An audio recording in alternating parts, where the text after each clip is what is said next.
जिससे वो अपनी आय दोगुनी कर सके। आज के निर्णयों से इस मिशन को और तेजी मिलेगी। साथियों, आज भारत में अनेक क्षेत्रों में विकास हो रहा है। नए नए प्रकार के क्षेत्रों में, नए नए विस्तारों में, नए नए प्रकार की योजनाओं में प्रगति हो रही है और इन क्षेत्रों में काम करने वाले लोगों की संख्या भी निरंतर बढ़ती जा रही है। लेकिन असंगठित क्षेत्र के श्रमिकों, मजदूरों, अनऑर्गेनाइज्ड लेबर, जिसमें घर काम करने वाले लोग हों या खेतहर मजदूर हो या ठेले चलाने वाले लोग हो, ऐसे समाज का एक बहुत बड़ा तबका है। मेरे भाइयों बहनों, इन मेरे बंधुओं की चिंता कभी नहीं की गई। उन्हें उनके नसीब पर छोड़ दिया गया। हमारे देश में इनकी संख्या, अनऑर्गेनाइज्ड लेबर की संख्या करीब करीब 40-42 करोड़ है। उनके लिए प्रधानमंत्री श्रम योगी मानधन योजना उनके जीवन के उत्तरार्ध 60 वर्ष की आयु के बाद की जिंदगी के लिए बहुत बड़ा संबल होगी। उन्हें आयुष्मान भारत योजना, प्रधानमंत्री जीवन ज्योति योजना, प्रधानमंत्री सुरक्षा बीमा योजना, प्रधानमंत्री आवास योजना जैसी अनेक योजनाओं का लाभ तो मिलेगा ही, बुढ़ापे में रोजमर्रा की जिंदगी गुजारने के लिए पेंशन भी मिला करेगा। भाइयों और बहनों, हमारी सरकार देश के हर उस नागरिक को विकास की मुख्य धारा से जोड़ने का प्रयास कर रही है जो अब भी कुछ कारणों से विकास का पूरा लाभ नहीं ले पाए हैं।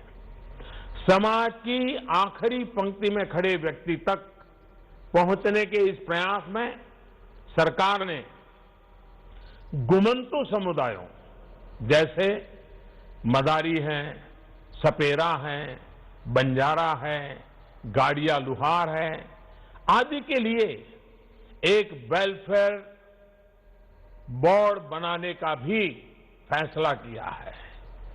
मुझे उम्मीद है कि सही पहचान होने के बाद सरकार के विकास कार्यों का लाभ इन समुदायों को और तेजी से मिलेगा। साथियों, व्यापारी वर्ग के लिए, ट्रेडर्स के लिए कोई मंत्रालय हो, उस विचार से एक नई व्यवस्था का विकसित करने की दिशा में हम आगे बढ़े हैं। देश के व्यापारी वर्ग, ट्रेडर्स और अनेक कर्मचारियों की आवश्यकताओं को समझते हुए उनकी जरूरतों को पूरा करने के लिए डीआईपीपी को रिस्ट्रक्चर करके उसे विशेष जिम्मेदारी दी गई है।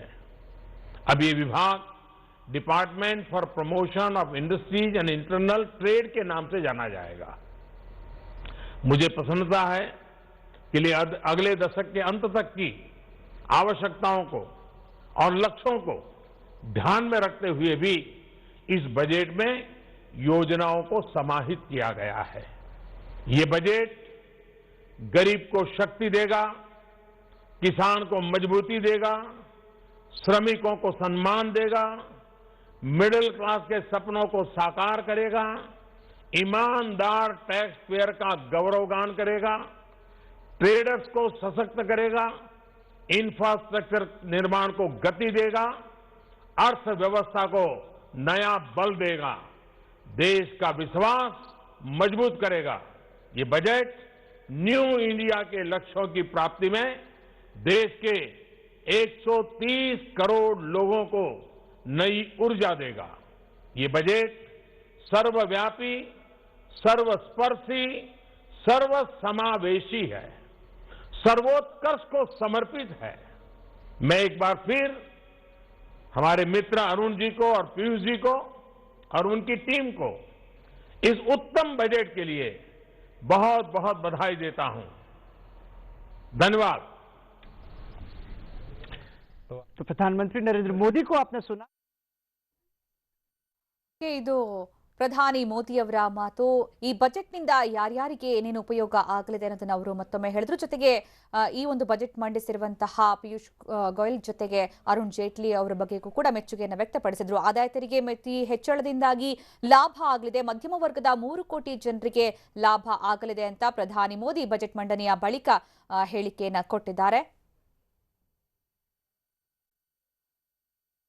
ಹಾಗೆ ರೈತರ ವಿಚಾರವಾಗಿ ಕೂಡ 12 ಕೋಟಿ ರೈತರಿಗೆ ಈ ಬಜೆಟ್ನಿಂದ ಅನುಕೂಲವಾಗಲಿದೆ. ನೇರ ನಗದು ವರ್ಗಾವಣೆಯಿಂದ ರೈತರಿಗೆ ನೇರ ಲಾಭ ಅನ್ನುವಂತಹ ಮಾತನ್ನ ಅವರು ಹೇಳಿದ್ದಾಳೆ. ಹಿಂದುಳಿದ ವರ್ಗದವರಿಗೆ, ರೈತರಿಗೆ, ಬಡ ಜನರಿಗೆ ಉಪಯುಕ್ತವಾಗುವಂತಹ ಬಜೆಟ್ ಇದು ಅನ್ನುವಂಥದ್ದು ಅವರ ಮಾತು.